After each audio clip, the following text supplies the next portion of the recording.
5 children arrested on suspicion of murder after an 80-year-old man is attacked in a park in Leicester. Bim Coley was walking his dog on Sunday evening when he was assaulted close to his home. 3 of the children that are being held are just 12 years old. We'll have the latest from the scene. Also tonight, at least 12 people have died after a boat carrying migrants capsized in the English Channel. Around 50 others were rescued.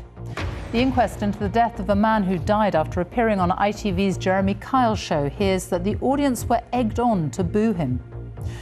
Huge cuts to public spending in Scotland this year, £500 million worth. We'll look at the impact it'll have. And remembering Sir Nicholas Winton, the British man saved hundreds of children from the Holocaust. A street has been named after him in Prague. On BBC London, ahead of the Grenfell Tower inquiry's final report, we hear how £1 billion has been spent on removing dangerous cladding in the capital.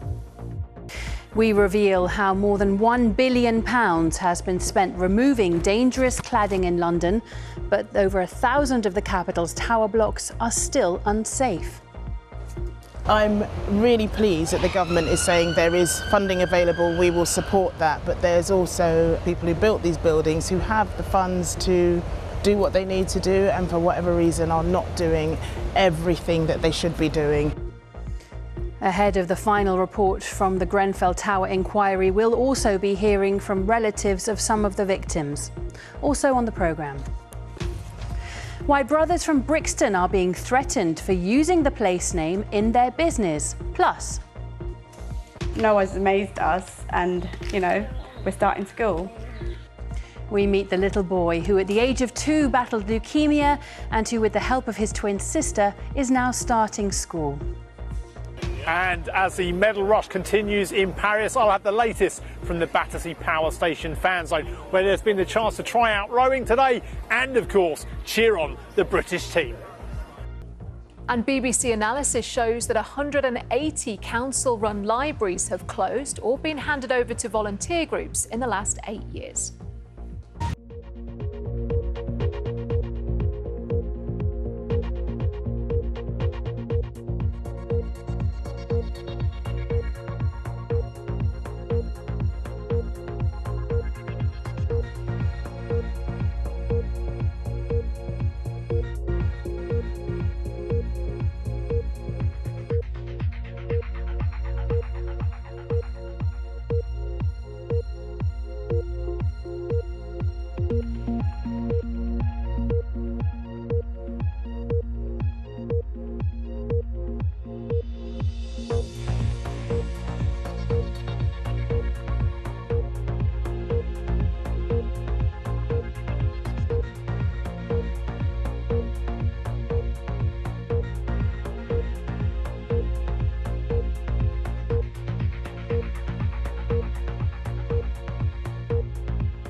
Two people are still missing after a boat carrying migrants sank in the Channel. 12 people are confirmed to have died.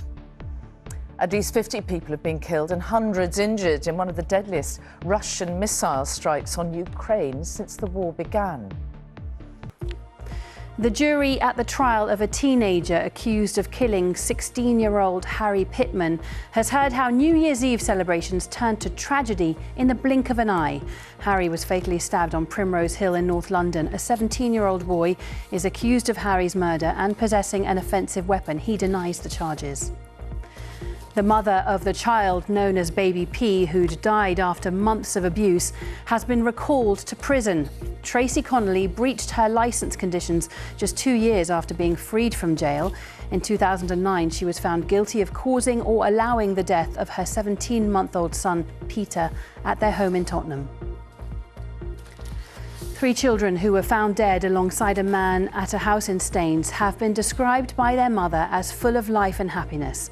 In a statement, Angelika Swiderska paid tribute to her children, Dominic, who was 3, and Nicodem and Casper, who were both 2.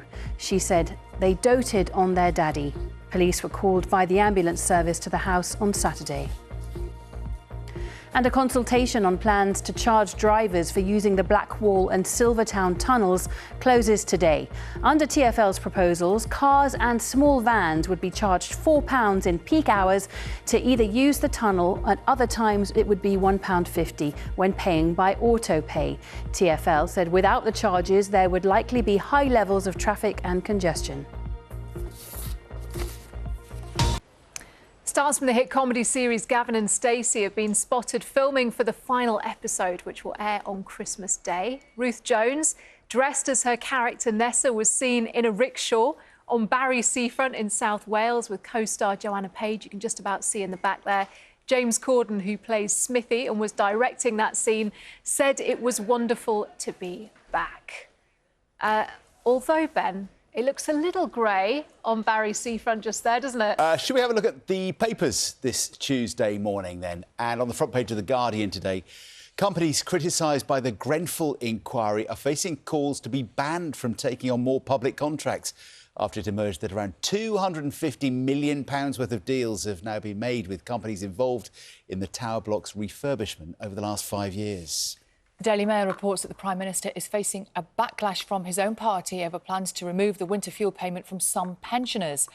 However, the paper quotes Sir Keir saying he will be really tough on MPs who dissent.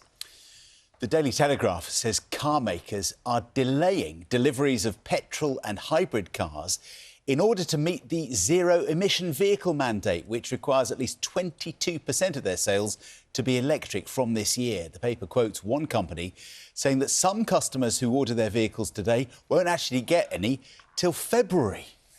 And according to the Mirror, the Prime Minister has vowed to take action on dynamic pricing after thousands of Oasis fans were hit with surge pricing when they were trying to secure tickets to their comeback tour. The paper quotes the Prime Minister saying there are a number of things we can do and we should do. The morning after the election, Yes. I was in London and we were told that Sir Keir Starmer had promised his children as a kind of inducement to get them to move house to Downing Street, that if he won, that they could get a dog. Oh, OK.